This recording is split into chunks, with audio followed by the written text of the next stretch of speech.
Hi, welcome to my video. If you haven't been here before, my name is Kim. It's been a couple weeks since I made a video, but just, I don't know, been in a mood. Let's blame winter. I don't like winter. We'll blame her. So, I just want to get on here and tell you, like, what I'm reading and, kind of what I've been up to book-wise. And also, I thought it would be fun. I didn't really plan to do this. Like, I didn't buy it for that. But I haven't tried the Amber edition of Red Bull. And I'm tired and I have a headache. So I think I will crack that open and we'll try it. It's supposed to be apricot and strawberry. And I love apricot. So wish me luck.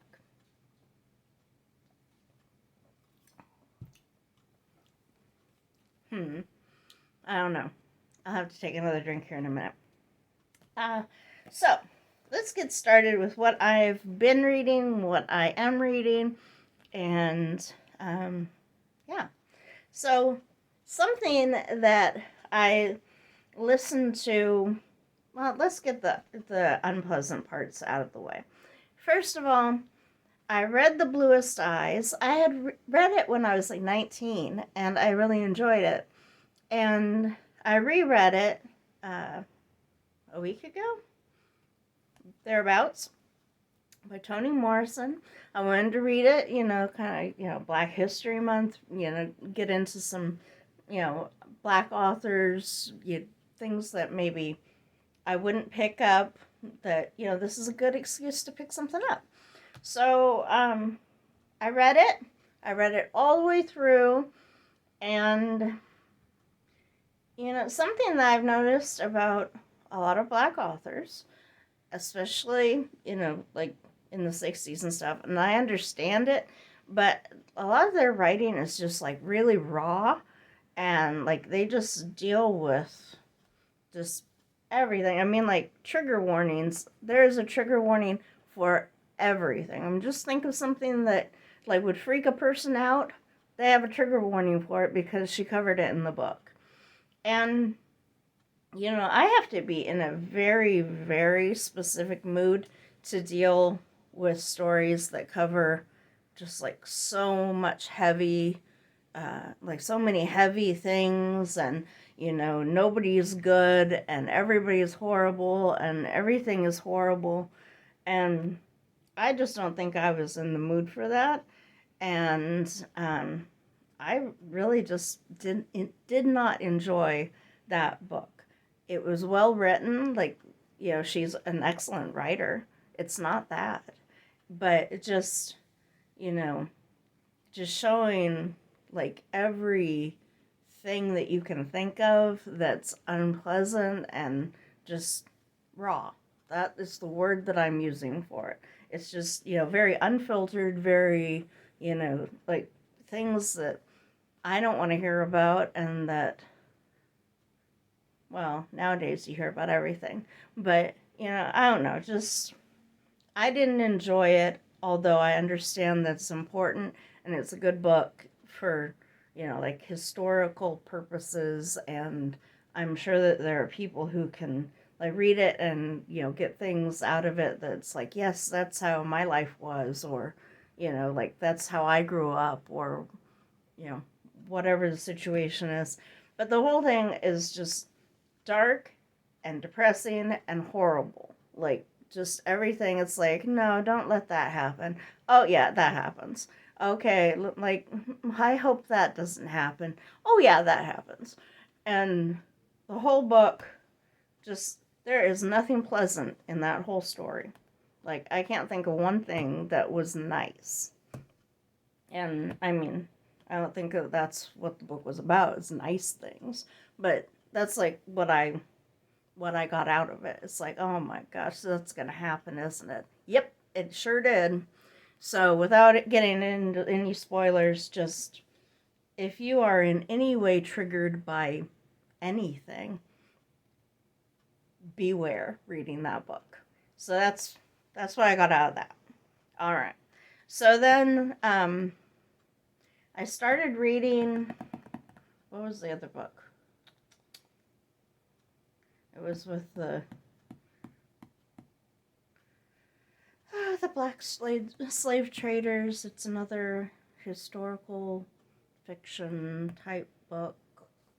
I can't remember. Anyway, I felt like I wasn't in the mood or in the headspace for like depressing stories, which is funny because I did, read a fluffy book, the bestsellers or the Bookseller's Promise by Beth Wiseman, and it was just total, fluff, little Amish people reading books and, falling in love and whatever. But then the book that like I was really into and that really like I just thought it was so wonderful was Jane Eyre. So I don't know how, because it deals with a lot of horrible things too. Not as many horrible things as the Bluest Eyes does, but still, I mean, like, it's got some stuff. But like, I adored that book. I was just so into it, and I loved Jane Eyre. Like, she was just like this great character, and I enjoyed her, and I loved the ending, and just I don't know it read more, I don't know. It didn't read as gritty. So, there you go. But I think, I don't know, it seemed more sanitized.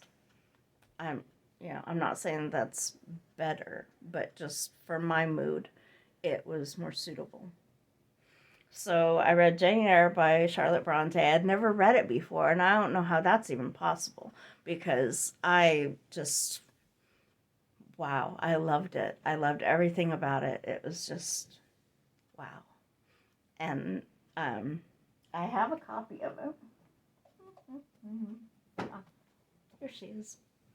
And the quote, let's see if I have it saved. It pretty much sums me up, but it was so funny because she said it when she was 10, and it applies to me now at 40, well, nearly 44. I'm practically 44. So, I too liked reading, though of a frivolous and childish kind. I could not digest or comprehend the serious or substantial. And then skip down. Rassalis, I don't know if I said that right, but whatever, looked dull to my trifling taste. I saw nothing about fairies, nothing about genies. No bright variety seemed spread over the closely printed pages. I returned it to her. That's me! Right here. I am a 10-year-old Jane Eyre, only much older and, more modern, but right here, yeah. So, where's my obnoxious, widowed, blind guy? I don't know, but yeah, there you go. I am Jane Eyre when she was 10. Anyway, I loved that. I loved that so much. I'm looking through her book. It's like, there aren't any fairies in here at all. Anyway, I loved that so much. Holy smuckers. So that's what I have read. Now let's move into what I am reading. So currently, I'm following along with Emmy and Carolyn. Carolyn reads. Emmy is just Emmy. Anyways, they're both booktubers. If you're on here for booktube, you probably know who they are. If not, EMMIE. I'll link them below. And Carolyn Marie reads. So the first 2 months they have 2 books, and they're kind of comparing them. And the first book was by Hemingway, and it was A Farewell to Arms. I read half of it, and I hated it, and it was boring to me, and, I just wanted it to be over. So I DNF'd it, but then I picked up The Old Man and the Sea, and I mean, it was weird, but, I think it's dealing with weird topics. Like this old man who, like, nearly dies trying to catch marlin, and he just loves catching marlin and trying to catch marlin, and, as soon as the storm dies down, he's going to go back out and try to catch marlin. And anyway, I loved that. So, right now they're reading John Steinbeck's Once There Was a War. And, honestly, I just wasn't up to picking up another war book, trying to, like, get through this, these war books. But I kind of wanted to, like, I don't know, be part of the club and follow along. So, I picked up John Steinbeck's Of Mice and Men. I did read it back in maybe 9th grade, 10th grade, somewhere in there. I think 10th. I had a boring teacher. She had white hair. I don't remember her name. But we would watch movies about the books, and then we were supposed to be reading the books at home. And I wasn't really doing it. I'm just kind of skimming because I didn't want to read the books she, like, picked out. I mean, honestly, some things that are classics are horrible. And only God knows why they're classics. Probably just because they're old. But whatever. I remembered actually reading Of Mice and Men and liking it. But for whatever reason, I had it stuck in my head that they were on work release or that they were prisoners. And then they were, like, out, like, trying to get back into society. And I don't see anything about that thus far. So I'm on page 38, and there's only 110 pages, 107 pages. So, I mean, I'm already pretty far along because it's a short book. But I started it yesterday or so. I don't know. But really, I remember just the cartoony stuff. Like, Bugs Bunny, and, I'm going to love it and hug it and squeeze it and kiss it, and, oh, the mousie's sleeping, whatever. But reading it again is kind of, I don't know, it's enjoyable, but it's dark. It has its raw spots, but thankfully it's short, super short. It's a tiny little book, 107 pages, just read it and be done with it. But to fill in the meantime, in between time, I have Ember and the Ice Dragons by Heather Fawcett. And Emmy had mentioned it, and she's reading it and she's loving it. And it's about a girl, and she's a dragon. But her adoptive father put a spell on her so that she, like, looks like a human. But the spell didn't go well. She has wings still, so you had to put an invisibility spell on the wings. But they still exist, so, like, she has to be careful when people, like, try to hug her or stand too close to her or whatever, because the wings will brush up against them, or they'll feel them. So, anyway, she can't be in sunlight, and it's almost summer, so she asked to be sent to Antarctica to be with her aunt, who is there studying something. She's doing some sort of research down in Antarctica. And so her dad didn't want to send her, but she talked him into it. And now she's on her way. Now, I like the book.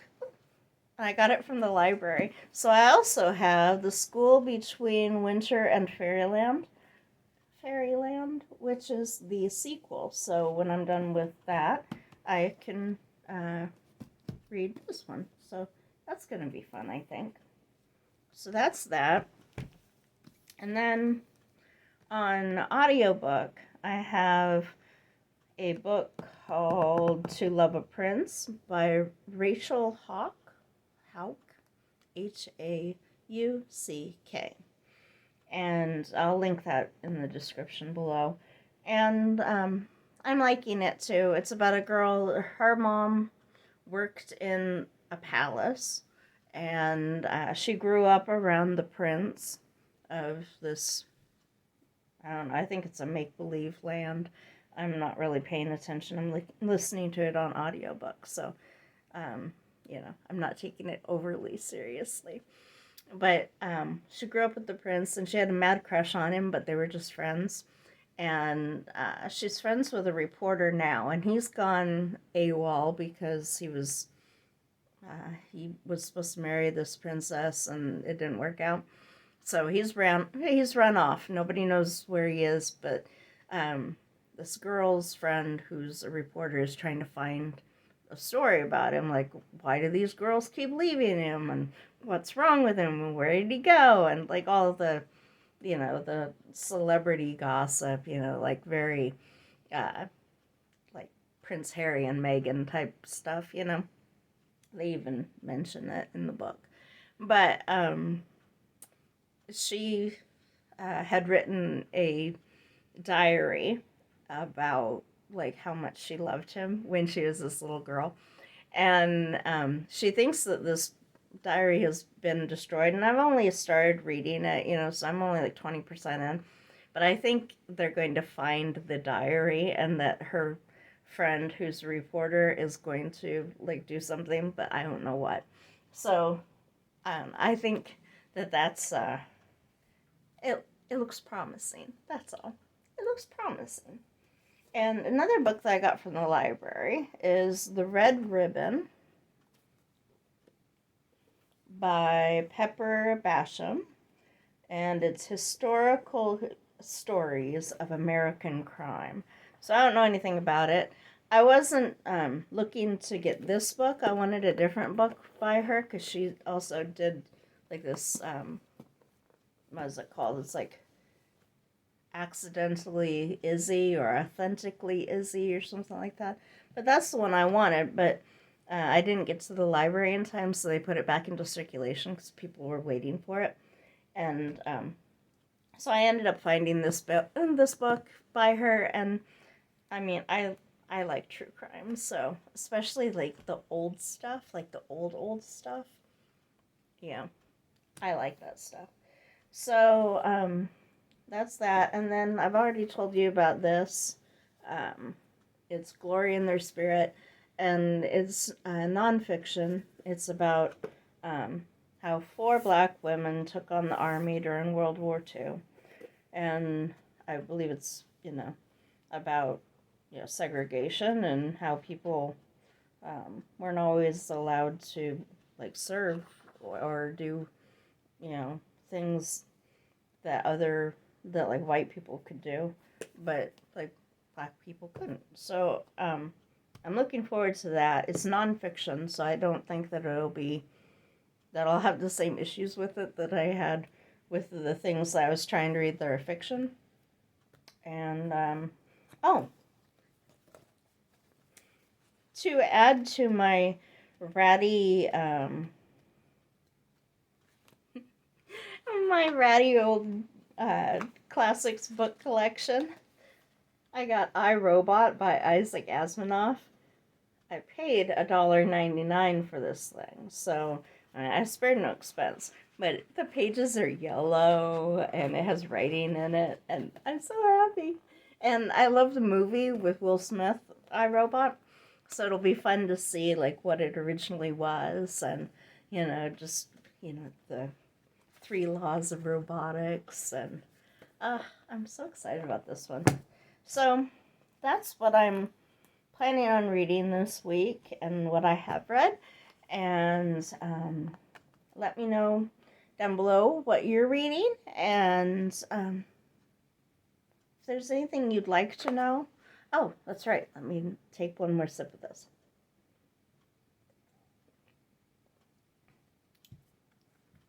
Honestly, it's not my favorite, but it's the Amber edition, strawberry apricot. All things being equal, I'd probably just get apricot nectar, like the little cans of it. I love that stuff. So yeah, that's that. So let me know what you're reading. Like, subscribe, follow, all the stuff. And I'll see you for the next video. Hopefully I'll get back on, my schedule and, like, tune in tomorrow. But I'll see you in the next video. Thanks for watching. Bye.